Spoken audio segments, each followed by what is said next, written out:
Voilà, on va revenir sur un petit moment de la journée. On est sur d'Eurostox là. Vous voyez un bon support, on est venu le taper, on commence à repartir un petit peu à la hausse. On va rentrer sur le marché sans trop tarder. Voilà, on a été exécuté. Où est-ce qu'on va positionner nos stops? Donc on a plusieurs solutions. Première solution, forcément, c'est en dessous du plus bas qu'on vient de toucher. Donc on va faire un 3748 tout simplement. Je rentrerai bien une seconde position dans cette zone-là, en fait, parce que comme on est sur un marché ouais, de range, et il ne se passe pas grand-chose, il n'y a pas beaucoup de volume, il n'y a pas beaucoup d'échanges, vous voyez là, ça clignote pas beaucoup. Euh, on a une BCE cette semaine, ça va être un peu à tonne. Donc comme ça va être un petit peu à tonne, essayer d'avoir des tailles un petit peu plus importantes éventuellement. On est bientôt, bien sûr, soumis à tout ce qui va être... à tout ce qui va être tiens, on va positionner un deuxième ordre à l'achat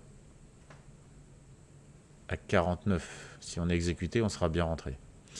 Et je vais mettre donc deux ordres stop. Donc on est 54, on va se donner 10 ticks, ça fait 44. Voilà. On est bientôt, bien sûr, soumis à tout ce qui va être actualité macroéconomique. Ça, on n'y coupe pas. Donc, bien sûr, mettez des stops, hein, surtout. C'est l'essentiel. Parce qu'on peut avoir des mouvements de marché assez violents. Là, vous regardez, vous voyez, une espèce de. En graphique 1 minute, on a une espèce de bougie assez importante. C'est pour ça que je vous dis qu'il n'y a pas beaucoup de volume dans les carnets, que beaucoup de monde attend la réunion de la BCE qui va nous donner. Elle nous avertit sur certaines armes qu'elle allait mettre en place sur le marché obligataire, puisque on commence à avoir des taux qui montent assez furieusement. Voilà. Donc, bah voilà, nous on revient à notre équilibre. On peut avoir pas mal de soubresauts. Donc les stops sont essentiels. On a mis un petit ordre d'achat en dessous parce que voilà, bah, de l'eau sur l'Eurostox, on va pas vraiment se faire mal. Mais l'idée c'est d'essayer d'avoir un meilleur point d'entrée. On rentre dans des marchés avant BCE, très très souvent sous forme de range. Donc on peut en isoler deux. Je vais vous les indiquer.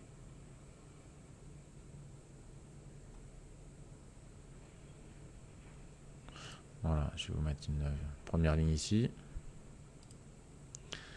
Et on va mettre une deuxième ligne un petit peu au-dessus.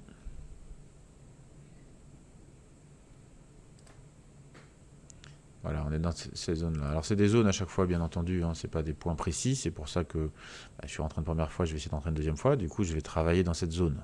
Voilà. C'est ça le principe d'une zone. Là, vous voyez, on est sur le bas, exactement sur le bas de ce qu'on vient de tracer.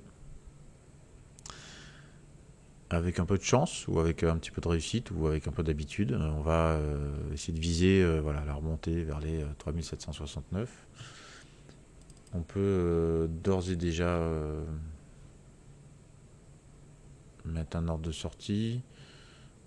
Ouais, on va essayer de faire un truc un peu certain parce que allez, je vais mettre à 66. 66 a déjà été tapé, 65. Voilà, 54, 65, on serait pas mal. Donc on va mettre un ordre de sortie ici. Si jamais le deuxième est exécuté, bien sûr, on mettra un deuxième ordre de sortie à 65.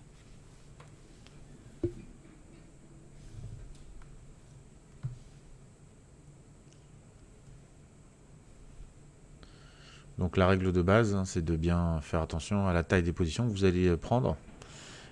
Typiquement, on est sur un marché à tonnes veille de BCE ou semaine de BCE. On va avoir des marchés qui seront en range. On va pas avoir des gros mouvements, de temps en temps un pic. Donc moi je vais prendre des petites positions. Et puis voilà, si ça se renforce, ben, on augmentera un petit peu la taille des positions. Mais faites bien attention à ce rapport volatilité-taille des positions. Si le marché est très volatile, vous prenez des toutes petites positions, vous allongez vos stops bien entendu et puis vos objectifs. Si jamais le marché commence à se calmer, vous pouvez augmenter un peu la taille des positions, bah, comme là, hein.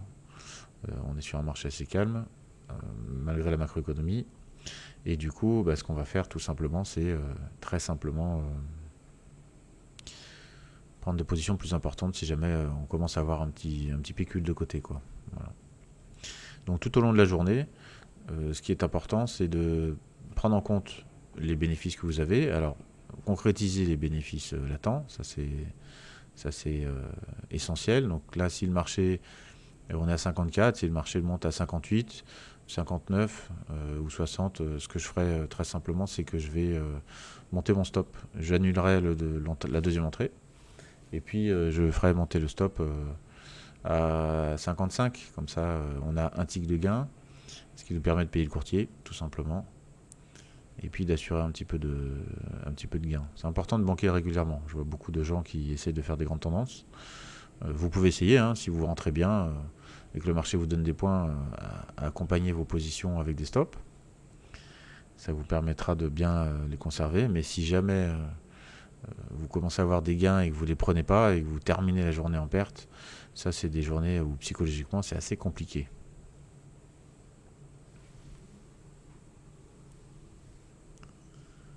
Voilà, donc on va marcher très très à tonne. Il est 11h moins le quart.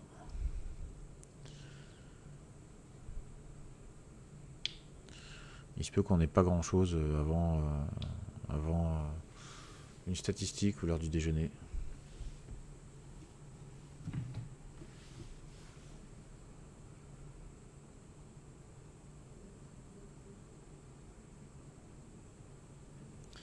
On va regarder un petit peu ce qu'il y a comme stat aujourd'hui.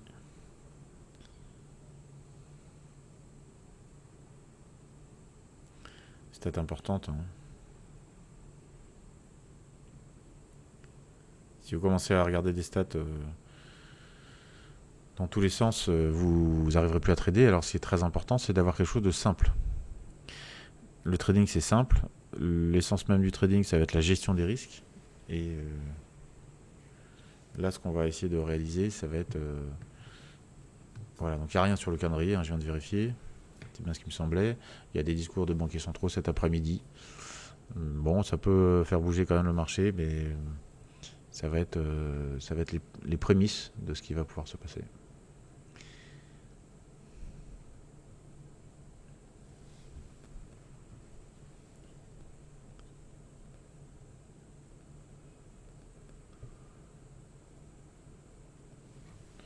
Alors là, typiquement, sur un marché comme ça, je vais vous mettre le carnet à côté. Voilà, on va essayer de jouer un petit peu. Vous voyez, où sont les acheteurs et où sont les vendeurs. Donc je vais supprimer ces deux colonnes. Vous allez voir en temps réel, en fait, les exécutions qui sont réalisées sur le marché. Vous voyez qu'on descend ici. Quand on arrive ici, en fait, le marché repart. Un tick. On va essayer d'observer ces cases ici. Là, c'est case acheteur et case vendeur. Tout au market.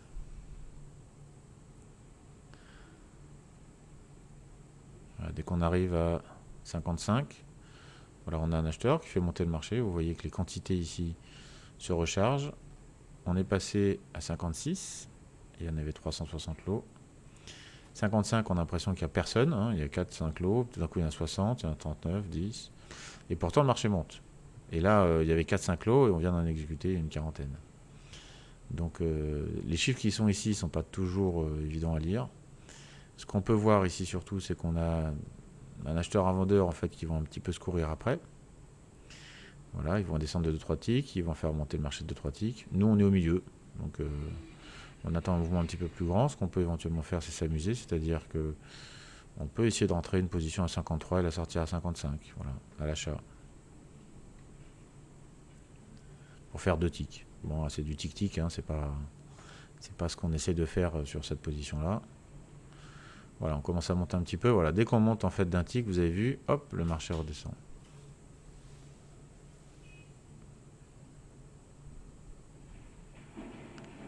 Tout le monde observe, hein, tout le monde s'observe.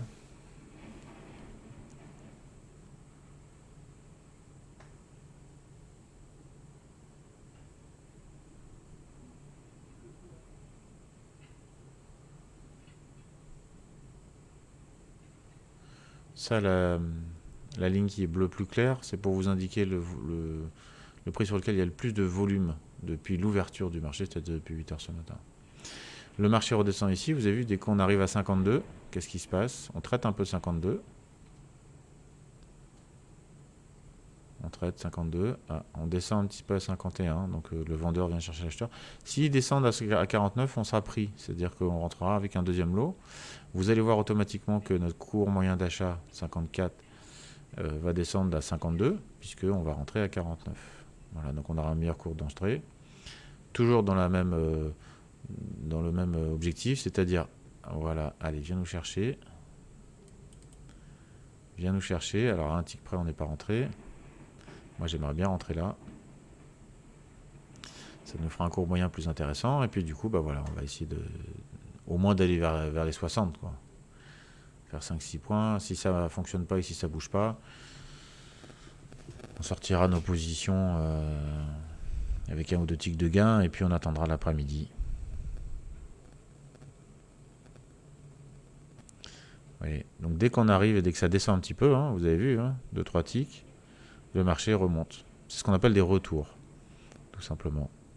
C'est dû à quoi? C'est dû à un élément tout simple, c'est que pour venir sur le marché, les gros opérateurs, donc les sociétés de gestion, les banques, les assurances, etc., sont obligés de passer par un courtier. Elles ne peuvent pas aller sur le marché en direct. Alors ces banques, bien entendu, ont créé des sociétés de courtage parce que c'est une activité assez lucrative. Un courtier, c'est quoi? C'est un intermédiaire. Cet intermédiaire, qu'est-ce qu'il va faire? Son travail, ça va être de passer les ordres à votre place, en tout cas de vous permettre d'entrer sur le marché. Il va vous prendre un pourcentage.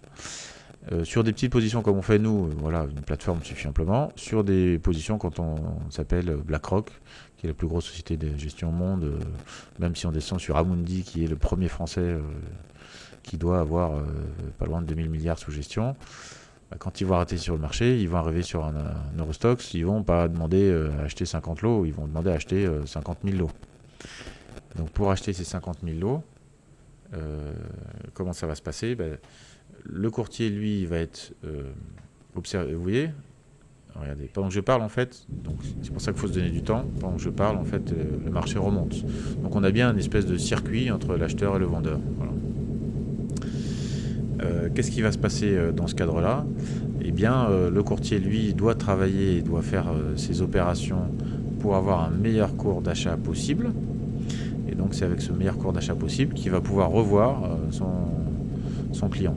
Donc, il va être là pour travailler l'ordre. Donc, s'il achète tout d'un coup, vous voyez bien qu'acheter 50 000 lots quand on a 400 lots par ligne, c'est pas possible. Que si vous commencez à acheter tout et vous faites monter le marché trop cher, votre client va acheter beaucoup trop cher ses produits. Donc ça ne sera pas rentable pour lui et du coup, il ne reprendra pas le même courtier. Donc, qu'est-ce qu'on va faire? Il va acheter par petits morceaux. Il ne peut pas se montrer, bien entendu, parce que s'il se montre, c'est plus compliqué. Donc il ne va pas se montrer et il va laisser le marché respirer. Il va acheter par petites quantités, 300, 400, 500 lots, tout au long de la matinée ou de la journée. Et donc plus on va s'approcher, nous, de l'heure du déjeuner, puisque un fonds de gestion doit clôturer ses positions 2 fois par jour, plus on va s'approcher de l'heure du déjeuner et plus les marchés vont s'énerver. C'est pour ça souvent que vous avez aussi des marchés qui, à l'heure du déjeuner, vont s'inverser. C'est que celui qui faisait ses opérations a fait son bilan, son détail à son client et que voilà, son client est sorti. Donc je reviens sur l'idée principale. Le courtier est là pour acheter pour son client. Quand il va commencer à acheter pour son client, qu'est-ce qu'il va faire? Il va essayer d'avoir le meilleur prix possible. C'est ça en fait l'intérêt pour lui. Voilà, on a un marché qui s'énerve un peu, voilà, donc on avait raison, effectivement, on avait bien un acheteur, un vendeur qui se cherchait un petit peu, et puis voilà, l'acheteur commence à prendre la main. Alors, commence à prendre la main, c'est un grand mot, puisque on n'est pas encore dans les 65, là où on a mis notre sortie de base. On a fait 1, 2, 3, 4, on va essayer de sortir à 5 ticks, parce que je vous ai dit, on est rentré dans un marché un petit peu, je vais écarter un peu le carnet, voilà.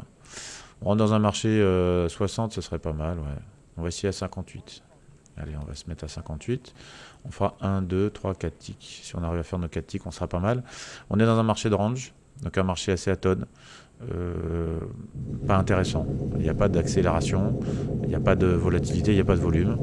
Donc c'est pas ça qui va nous intéresser. Voilà, donc on est sorti de notre position. Je vais annuler les autres ordres qu'on avait prévus pour cette position.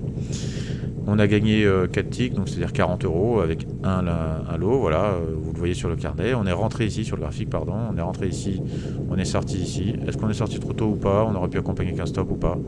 C'est un marché qui bouge pas assez pour moi, ça ne m'intéresse pas. Donc on va laisser passer la fin de matinée et puis on reviendra peut-être cet après-midi à l'ouverture du marché américain. En tout cas, voilà. L'idée c'était de vous montrer un petit peu comment fonctionnait le carnet. L'Eurostoxx aussi, c'est un marché qui est très très intéressant parce qu'il ne va pas trop vite. C'est un très bon marché pour apprendre et surtout un marché où vous avez les volumes. Puisque comme l'Eurostoxx 50 c'est plus gros marché que le DAX par exemple, et ben c'est lui qui va guider les autres marchés. Voilà.